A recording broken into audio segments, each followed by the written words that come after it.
Hello friends, good evening. তোমরা সবাই কেমন আছো? আশা করি তোমরা সবাই খুব ভালোই থাকবে। আর পুজো এসে গেছে, সুতরাং সবার মনে খুব আনন্দ এখন। তো আমি আজকে আমার রাত্রিরের জন্যে কি মেনু করেছি না, আজকে এই ভাত হচ্ছে, এই যে ভাত, এই দেখো ভাত, আর এই আলু বেগুন দিয়ে মাছের ঝোল, ইলিশ মাছের ঝোল। দেখো তোমাদের কাছ থেকেই দেখাচ্ছি, দেখো এই দেখো।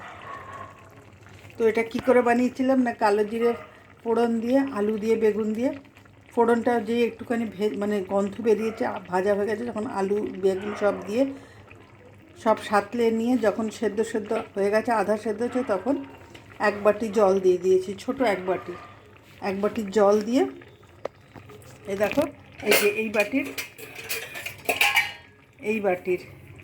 এই বাটিতে করে একটুখানি জল দিয়েছি, ঠিক আছে? মানে ওই এক বাটি না, সরি ভুল হবে, অল্প করে জল দিয়েছি, আধ বাটির মতন জল দিয়ে ঢেলে দিয়েছি। যখন ফুটে উঠেছে, তখন এই মাছগুলোকে সব আমি এক এক করে, এই মাছগুলোকে দেখো, এই যে মাছ,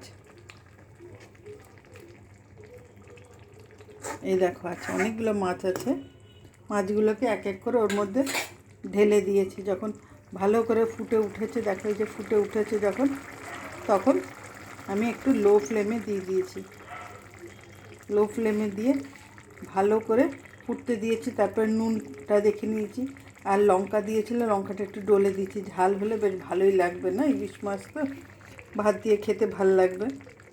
তাই এইটাই তোমাদের সাথে শেয়ার করলাম। এটা আমার আজকে রাত্রিরের মেনু, এই ভাত আর আলু দিয়ে বেগুন দিয়ে মাছ, ইলিশ মাছের ঝোল, ঠিক আছে?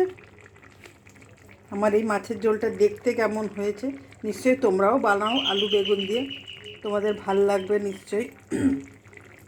আমারও ভাল লাগলো এই মাছের ঝোলটা খেতে আমারও ভাল লাগে, এটা হলো কথা। ঠিক আছে, চলো, তোমাদের সাথে আবার দেখা হবে। যদি ভালো লাগে, কীরকম লাগলো সেটা জানাবে। যদি ভালো লাগে প্লিজ আমাকে লাইক, চ্যানেল সাবস্ক্রাইব করে দেবে, ঠিক আছে? চলো, আবার একটা নতুন ভিডিওতে তোমাদের সাথে দেখা হচ্ছে।